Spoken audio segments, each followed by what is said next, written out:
네, 여러분 안녕하세요. 노인요양 365TV입니다. 날씨가 많이 더워졌네요. 여러분들 건강 유의하시기 바랍니다. 오늘 다룰 내용은요. 시설 인허가 직후에 할 일입니다. 지난 시간부터 계속 이어서 이제 두 번째 시간입니다. 오늘은 장기 요양견의 정보 게시, 그리고 이제 두 번째 통장 개설 및 보고, 세 번째 인력 변경 신고, 이렇게 이제 다룰 겁니다. 이미 시설을 운영하고 계신 분들 입장에서는 해봤던 업무일 겁니다. 그리고 그렇게 어려운 업무는 또 아니에요. 그런데 이제 사업을 처음 시작하는 분들 입장에서는 막상 이제 주무관청으로부터 시설 설립 필증을 받았고 이제 사업을 해야 되는 상황인데 뭘 어떻게 해야 될지 모른다는 말입니다. 그래서 어떻게 보면 이제 그렇게 어려운 업무는 아니지만 제가 이제 차근차근 하나씩 이제 설명을 드리고 있는 셈인데요. 이제 간혹 어떤 분들은 이제 시설 설치 필증을 이제 받았으니까 이제 뭘 해야 되느냐, 이제 다 필요 없고 이제 다 바깥으로 나가서 전 직원들 바깥으로 나가서 시설을 홍보를 해야 된다, 수급자를 끌어와야 된다. 예, 그렇게 이제 물론 틀만은 아닌데 근데 전 직원이 나갈 수는 없어요. 왜냐, 사무 업무를 보는 사람은 남아서 이런 업무를 봐야 되거든요. 당연히 수급자 확보가 가장 중요합니다. 예, 선피의 핵심이죠. 그렇지만 이쪽 이제 업무라고 하는 것은 상당히 사무행정 업무가 많습니다. 이제 뭐 한예로 오늘 해야 될 업무 중에 인력 신고를 누락시켰다 또는 잘못했다 그러면요, 한 달 동안 애써 서비스를 제공하고도 공단으로부터 돈을 못 받아요. 청구가 안 됩니다. 그러니까 어떻게 보면은 약간 이제 하찮게 느껴지는, 좀 작게 느껴지는 그런 업무였는데 그게 상당히 타격을 주는 경우가 있습니다. 그래서 오늘 다룰 내용이 아주 어렵지도 않고 복잡하지도 않습니다. 그렇지만 꼭 아셔야 되는 내용이고 꼭 하셔야 되는 내용이다. 그렇게 이제 미리 알아두시고 보도록 하겠습니다. 우선 이제 지난번에도 보여드렸지만 전체적인 업무 절차는 이제 뭐 지정지 관련된 시공과 사전 협의를 하고 뭐 시장 조사도 하시고 뭐 기타 등등 이제 알아보신 다음에 이제 설치 서류를 작성을 하셔야 된다. 그래서 이제 끝났어요. 주무관청으로부터 설치 필증을 받았습니다. 그럼 이제 직후에 뭘 해야 되느냐? 이제 이런 것들을 해야 된다. 뭐 공동인증서, 시설 코드, 장기 요양기간, 기간번호, 이런 것들은 이미 지난 시간에 살펴봤어요. 그래서 오늘은 장기 요양기간 정보 게시, 은행 업무, 인력 신고를 보도록 하겠습니다. 자, 여기 보시면은 노인장기 요양보험법 제34조 이걸 하라고 명시가 되어 있어요.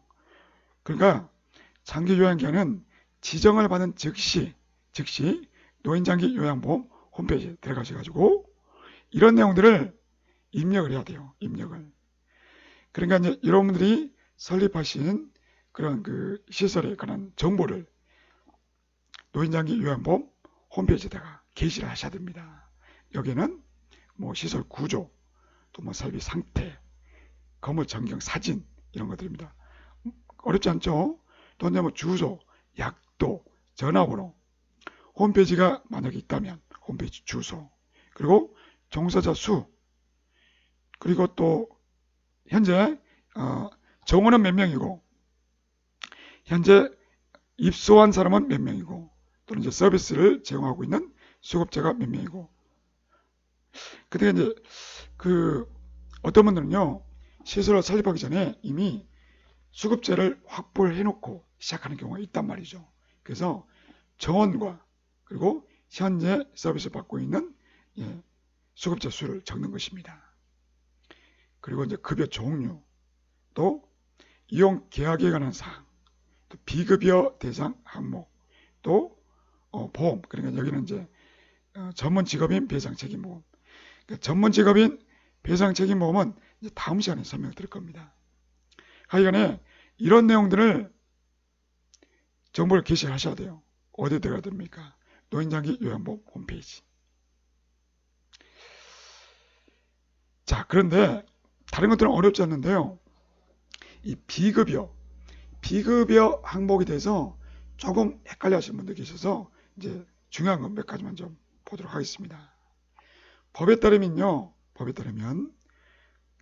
비급여, 그러니까 이제 공단으로부터 들어오는 돈, 또 수급자로부터 받는 본인부담금 외에 추가적으로 받을 수 있는 돈이 있어요.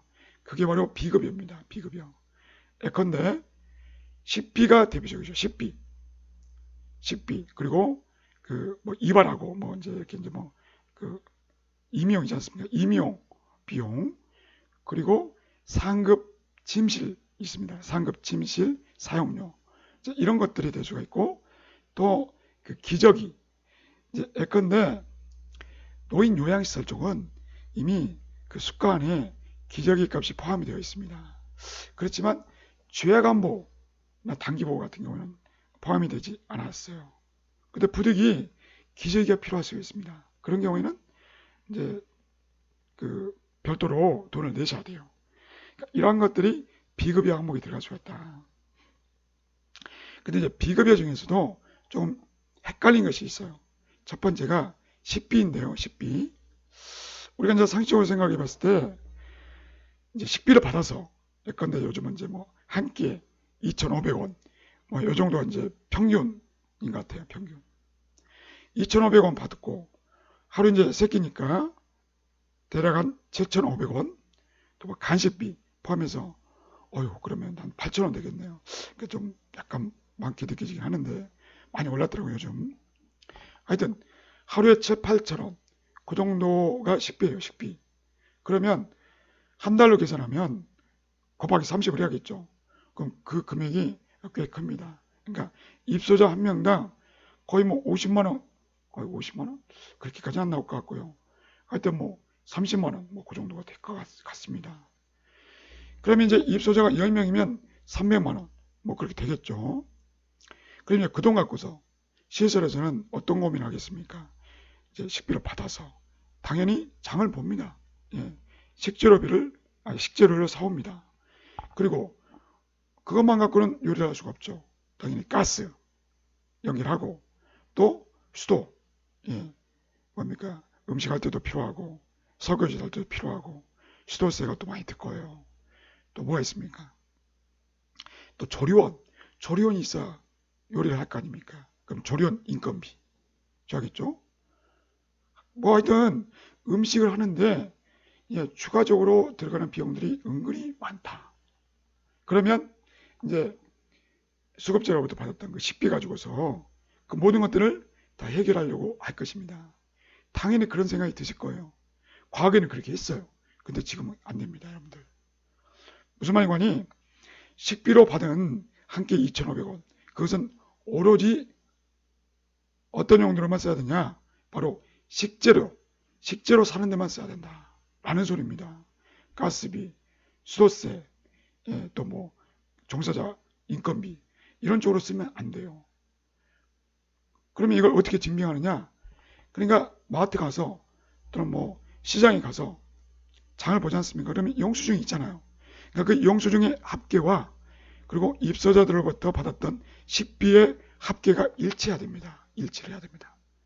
그러니까 그렇게 할 거면 도저히 할 수가 없다. 그래서 이제 요즘은 많이들 어떻게 하느냐?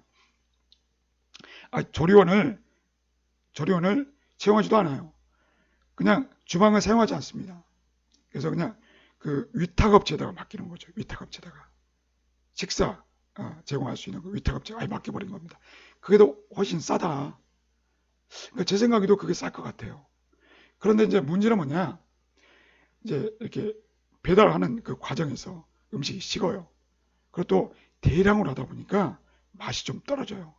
특히나 어르신들은요, 입맛 정말 까다롭습니다. 많이 또 드시지도 못해요. 그런 와중에 그런 업체로부터 음식을 배달해서 먹는다 그러면 당연히 식사의 질이 떨어져요. 그래서 이제 진짜 고민이 아닐 수가 없죠. 하여튼 어떻게 해야 되는지를 제가 해답을 드릴 수는 없고 하여튼 이제 규정만 말씀을 드리는 것입니다. 어쨌거나 식비를 받은 돈 갖고 온전히 식재료비로 써야 된다라는 것입니다. 자, 그리고 또 하나가 이제 상급 침실 또 이제 임용비가 있습니다. 상급 침실은 뭐 그렇게 이제 어렵게 생각하실 필요는 없고 보통은 이제 입소자들 입장에서는 또 이제 보호자들 입장에서는 그 여러 어르신들과 같이 지내기보다는 그냥 혼자 1인 독실? 뭐 어떻게 표현할지 모르겠네요. 하여튼 방 하나에서 혼자 지내고 싶다라든가 아니면 2인실 정도 그렇게 이제 요구할 수가 있겠죠. 여러분들도 그 병원에 입원하실 때 아무래도 1인실, 2인실 비싸지 않습니까? 그런 개념입니다. 그런 개념. 이제 그것도 있고 또 뭐 인테리어라고 하기보다는 이제 뭐 가구랄 것도 별로 없어요. 그렇지만 좀 약간 좀 고급스럽게 그렇게 이제 꾸며 놓는 곳이 이제 상급 침실 이렇게 볼 수도 있겠죠. 그럼 크기는 엄청 커야 되냐? 아니 그렇지 않습니다. 그냥 1인 기준 6.6제곱미터 이상이면 돼요. 하여튼 이렇게 이제 뭐 상급 침실을 이용할 경우에는 조금 추가 비용이 있습니다. 이제 그렇게 이제 안내를 하게 될 겁니다. 그럴 때 그 추가 비용 여기 보면 이제 한 20만 원 뭐 그렇게 이제 될 것 같습니다. 뭐 더 될 수도 있고요. 그런 그냥 정하기 나름이죠. 시장 가격이 정확히 있는 것도 아니고 규정이 있는 것도 아닙니다. 근데 얼토당토 않게 너무 비싸게 부르면 누가 뭐 상급 침실을 이용하려고 하겠습니까? 하여튼 이제 그런 것들 참고하셔가지고 추가 비용을 받을 수가 있다. 그리고 이제 임용. 여기서 이제 임용을 여러분들이 이제 정확하게 구분하셔야 돼요. 뭐냐면 전문가를 불렀을 때입니다. 그러니까 이제 그 동네에 그 미용사 뭡니까 미용실 운영하시는 원장님 이제 그런 분들을 이제 출장 서비스로 불렀을 때를 말하는 것이죠. 요양보호사가 또는 뭐 사회복지사가 이렇게 이제 조금 삐쭉삐쭉 튀어나온 이런 이제 그 머리 좀 이렇게 다듬어주고 그런 거는 해당 사항이 없습니다. 그러니까 전문 미용 그런 쪽에 이제 전문가가 와서 출장을 와서 서비스를 했을 때 그러면 당연히 불렀으니까 돈을 줘야죠. 그럼 그 돈은 어디서 줍니까? 시설 원장님이 줄 수는 없어요. 그러니까 그런 경우에는 별도로 돈을 받을 수가 있다라는 소리입니다. 자, 그 다음에 그래서 이제 정보를 게시해야 되는데 우선 그 보시면은 이제 여기까지는 제가 설명을 다 드렸습니다. 여기까지 다 듣죠. 그래서 이제 그래도 잘 모르겠다. 그러면 앞전 시간에 사회복지 시설정보 시스템, 장기요양정보 시스템, 시설 코드, 기관 기호 등록하는 거 이런 것들은 이제 바로 이 영상 직전에 올려드렸습니다. 이거 좀 참고하시면 될 것 같습니다. 지금은 바로 이제 2단계죠. 공단의 홈페이지 들어가서 회원가입하고 그리고 이제 그 여러분들의 이제 시설에 관한 정보를 올려주셔야 된다라는 것입니다. 장기요양 홈페이지 들어가시면 이처럼 상단에 회원가입이라는 메뉴가 있어요. 이제 들어가셔가지고 회원가입 하시면 돼요. 회원가입을 이제 하는 방법은 좀 더 보여줄 겁니다. 여기 잠깐 이제 읽고 넘어가겠습니다. 장기요양기관에 회원을 선택하고 약관 동의를 하신 다음에 기본사항을 입력하시면 됩니다. 여기서 주의사항, 여러분들 그 아이디 그리고 이제 비밀번호 이것을 이제 당연히 해야만이 회원가입 되거든요. 그런데 여기서 이제 저도 한번 실수를 했습니다. 뭐냐 정신없이 하다 보니까 적어놓지 않은 거예요. 까먹었어요. 까먹어버렸습니다. 그래서 여러분들 하실 때 꼭 반드시 옆에다가 메모를 해놓으세요. 아이디가 무엇이고 비밀번호가 무엇이고 그러다 또 까먹어요. 그러니까 여러분들 아이디 비밀번호 앞으로 이런 것들이 엄청 많을 거예요. 그러니까 별도의 그 메모장을 남겨놔서 잘 기록해 하셔가지고 아주 그 뭡니까 그 금고 같은 데 있지 않습니까? 그런 게 손 타지 않는 곳 그런 곳에다가 비밀스럽게 보관하셔야 됩니다. 왜냐하면 저도 해보니까 도저히 암기할 수가 없어요. 너무 많으니까. 하여튼 이제 제가 이제 경험상 여러분들에게 이제 드리고 싶은 팁입니다. 그래서 이제 그 시스템에 들어가 보면 이제 이렇게 나왔습니다. 장기 요양 기간 관리에 들어가면 장기 요양 기간 정보 등록이라는 게 있습니다. 예, 그래서 이제 여기 들어가셔가지고 정보를 입력하시면 된다라는 것입니다. 자, 그리고 이제 또 하나 여러분들이 하셔야 될 것이 뭐냐면 그 시설 내부에 보시면 게시판이 있어요. 게시판에다가 이런 것들도 게시를 하도록 되어 있습니다. 참 별걸 다 신경 쓴다. 그러니까 별걸 다 참견한다. 뭐 그런 생각이 들 수는 있어요. 그렇지만 규정이 그런 걸 어떻게 합니까? 운영 규정 이미 우리가 만든 적이 있지 않습니까? 그걸 그대로 이제 게시하시면 됩니다. 그리고 이제 종사자 근무 체계, 일종의 조직도 뭐 이런 것들이라고 볼 수 있겠습니다. 또 제공하는 그 서비스 종류 명시하시고요.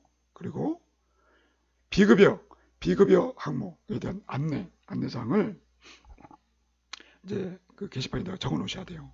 그리고 그 밖에 뭐 시설 규모, 설비, 또 뭐 상해 보험 가입 여부 뭐 이런 것들에 대한 정보를 게시판에도 그 게시하게끔 되어 있습니다. 그래서 여러분들이 요양원이라든가 주요관보센터라든가 가보면은 제일 먼저 게시판이 눈에 띌 거예요. 그리고 이런 내용들 어디 가나 게시가 다 되어 있습니다. 참고하시기 바랍니다. 자, 그리고 이제 여러분들 통장을 개설해야 됩니다. 통장.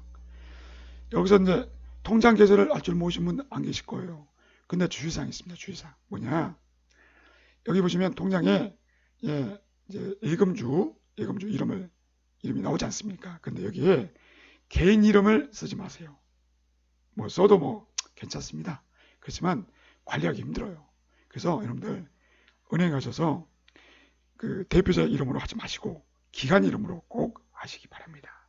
그리고 이제 카드 쓸 일 엄청 많습니다. 여러분들. 체크카드 꼭 만드시기 바랍니다. 그리고 인터넷 뱅킹 꼭 반드시 하셔야 됩니다. 물론 인터넷 뱅킹을 안 하면 일을 못하냐? 할 수는 있어요. 그런데요, 여러분들 그 시설 옆에 바로 옆에가 은행이 있으면 또 모를까 얼마나 번거로운지 아십니까? 여름에 떼학볕 때 은행까지 가야 되죠. 한참 또 기다려야 되죠. 겨울에 또 추운 날 얼마나 고생스럽습니까? 그러니까 여러분들 이쪽 업무를 하시려면 그냥 인터넷 뱅킹을 배우셔야 됩니다. 어쩔 수 없습니다. 스마트 뱅킹도 됩니다. 그렇지만 이제 인터넷 뱅킹이 좋은 점이 뭐냐? 출력을 할 수가 있어요. 그런 이제 은행 업무 했던 것들을 출력할 수가 있다. 그리고 다시 한번 강조를 드립니다. 비밀번호 관리를 철저하게 하시기 바랍니다. 통장을 만들었으면요, 바로 이걸 또 하셔야 돼요. 이건 정말 너무나 중요한 것입니다. 현황 통보서라고 하는 것이죠. 이 서류를 만드셔가지고 제출을 하셔야 됩니다. 어디다가 해야 될까요? 건강보험공단에다가 제출하셔야 돼요. 보시면요, 기관 이름, 그리고 대표자 이름, 기관 기호, 대표자 생년월일, 그리고 주소, 전화번호, 팩스번호, 대표자 집 주소까지, 또 사업자 등록번호, 그리고 재정형 이겁니다. 방금 전에 만들었던 통장, 금융기관, 그리고 이제 예금주가 누구겠어요? 대표자겠죠? 시설장이 아닙니다, 여러분들. 물론 시설장이 대표자일 수도 있겠죠. 그리고 이제 계좌번호. 자, 이것을 작성하셔가지고 공단에다가 제출해야만이 이 계좌번호로 나중에 돈이 들어올 거 아닙니까? 서비스를 제공한 다음에. 근데 이것을 임의대로 하는 게 아니에요. 건강보험공단에 등록이 돼 있어야 됩니다. 반드시. 그리고 이것은 아주 중요한 보안 서류입니다. 그렇기 때문에 대표자가 직접 가는 것이 좋습니다. 물론 이제 위임장을 써서 직원을 보낼 수도 있어요. 근데 중요한 것은 이 대표자의 인감이 들어간다라는 것입니다. 이 그 서류를 작성하셔가지고 이제 방문할 수도 있고요, 우편으로 보낼 수도 있습니다. 방문할 때는 보십시오. 현황 통보서 작성한 것을 출력을 하시고 대표자 신분증, 그리고 이제 인감증명서, 위임, 그러니까 만약에 이제 그 지원을 대신 보냈다 그러면 이제 위임장, 그리고 대표자 신분증 사본 앞뒤, 이런 식으로. 근데 이쪽은 이제 뭐 법인 쪽이니까 이제 별로 신경 안 써도 될 것 같습니다. 하여튼 현황 통보서 이게 아주 중요한 서류다라고 하는 거 꼭 기억하시기 바랍니다. 이제 우편으로 보낼 때는 어떻게 합니까? 이렇게 이제 보낸다는 이야기죠. 현황 통보서, 인감증명서, 그리고 대표자 신분증, 앞뒤 사본, 그리고 그 인감 날인, 그러니까 현황 통보서에다가 도장을 찍어야 된다라는 소리입니다. 이해하셨죠? 자, 그리고 이제 또 중요한 또 세 번째 업무는 인력 변경 신고입니다. 인력 변경 신고. 이건 대체 뭐냐? 여기서 여러분들 잠시 헷갈릴 겁니다. 제가 헷갈렸거든요. 왜냐면 애당초 그 주무관청에다가 시군구에다가 시설 설립에 관한 서류를 제출할 때 바로 이걸 제출했어요. 이미 인력 현황을 제출했지 않습니까? 여기 보시면 이름도 있고 다 있어요. 자격번호도 있고 다 있는데 한번 제출했으면 됐지 뭘 또 하냐. 저는 이렇게 안일하게 생각했습니다. 그래서 안 한 거예요. 그러다가 나중에 낭피를 받습니다. 왜냐하면 첫 달 서비스 청구를 해야 되는데 청구를 할 수가 없는 거예요. 이 뭡니까? 인력 신고를 안 했기 때문에. 그래서 원인도 모른 채 발만 동동 굴렀었죠. 그래서 여러분들에게 알려드린 겁니다. 그러니까 이것은요. 최초에 시설을 설립할 당시에 제출하는 서류고요. 서류고 그래서 이제 보시면 인허가 당시에 제출했던 서류고 전산 시스템인 내가 입력을 꼭 해야 된다. 왜냐? 월말에 서비스를 제공한 것에 대해서 전산 시스템으로 비용 청구를 하게끔 되어 있습니다. 그러니까 우리가 열심히 수급자에게 서비스 제공했죠. 그러면 이제 월말 돼서 실질적으로는 5월 초입니다. 그 다음 달 초가 될 텐데 전달에 서비스를 제공한 것에 대해서 청구를 해야 됩니다. 청구. 돈 달라. 공단에다가 돈 달라. 그러고 청구를 해야 됩니다. 그래서 어떻게 하느냐. 바로 사회복지 시설정보 시스템 그리고 장교양 정보 시스템을 통해서 한다는 거예요. 그래서 전산 시스템에다가 이 종사자들에 대한 정보를 입력하지 않으면 청구를 할 수가 없다. 돈을 받을 수가 없다. 라는 소리입니다. 제일 중요한 게 뭐겠어요? 서비스를 한 달 동안 제공했고 그리고 그 서비스를 누가 제공했느냐? 바로 종사자들이 직원들이 했다. 그 증명해야 됩니다. 증명을 해야 됩니다. 자, 문제는요. 바로 이제 인력신고는 사회복지 시설정보 시스템에서 해야 되고 그리고 그 시스템에다가 인력 신고하는 방법을 저는 알려드릴 수가 없어요. 왜냐? 너무 내용이 많습니다. 시스템에 대해서 제가 유튜브를 통해서 설명드리기에는 너무나 한계가 많아요. 너무 일단 양이 많고요. 또 하나가 이미 여기 들어가시면 돼요. 사회복지 시설정보 시스템 들어가면은 이처럼 교육용 교재도 있어요. 여러분들 다운받아서 볼 수도 있습니다. 또 하나가 여기서 이런 걸 교육을 시켜줘요. 동영상 교육으로. 그러니까 굳이 제 유튜브를 볼 필요가 없죠. 이해되셨습니까? 그래서 별도로 알려드리지는 않고 대략 그 사회복지 시설정보 시스템에서 자 이렇게 생겼다. 시스템에 들어가면 이런 식으로 이제 뭐 인사 카드 관리 예전에는 어떻게 했습니까 여러분들? 그 직원들 그 카드 관리하면 노란색으로 되어 있는 그런 뭐 카드를 막 적고 뭐 그렇게 있지 않습니까? 뭐 출력하고 종이에다가 이제 있지 않습니까? 요즘은 그렇게 안 합니다. 요즘 이렇게 전산으로 모든 걸 처리합니다. 여기다 다 입력을 합니다. 처음에는 이 입력하는 것도 순서를 몰라가지고 조금 헤맵니다. 그러나 이제 한두 번 딱 하고 나면 이제 익숙해지죠. 그리고 이렇게 전산에다가 딱 입력해 놓으니까 처음에는 약간 좀 이제 식은땀을 좀 흘렸죠. 좀 고생을 했습니다. 그런데 왜 이렇게 해야 되는지를 알겠더라고요. 워낙 편합니다. 이렇게 이제 전산에다가 직원들에 관한 사항들 다 입력해 놓고 그러면 나중에 이제 관리하기도 좋고 또 이렇게 이제 자기 면허 같은 것도 다 이렇게 입력을 할 수가 있습니다. 그러면 그때그때마다 입퇴사 보고를 하기가 너무 쉬워요. 쉽게 말해서 시군구에다가 주무관청에다가 입사자 보고 또 퇴사자 보고 이걸 이제 전문용어로 인면 보고 이렇게 표현하는데 하여튼 이런 것들을 처리하기가 너무 편합니다. 아주 좋습니다. 물론 익숙해지자겠죠. 그래서 여러분들 그 매뉴얼 책자를 가지고서 공부도 하셔야 되고 또 이제 그 시스템에 들어가셔가지고 또 동영상 교육도 받으시고 그래도 모른다 그러면 또 이제 또 그 상담 전화도 받습니다. 하여튼 이렇게 생겼다라는 건 이제 구경만 좀 시켜드릴 겁니다. 이렇게 이제 공문 작성하는 화면입니다. 처음에는 다소 어렵게 느껴질 수 있습니다. 그렇지만 몇 번 하면 충분히 익숙해질 수가 있다. 자, 이렇게 해서 오늘은 이제 시설 인허가 직후에 해야 될 업무 두 번째 시간을 살펴봤습니다. 도움이 되셨으면 좋겠습니다. 다음 시간에는 전문 직업인 배상 책임보험에 대해서 살펴보도록 하겠습니다. 감사합니다.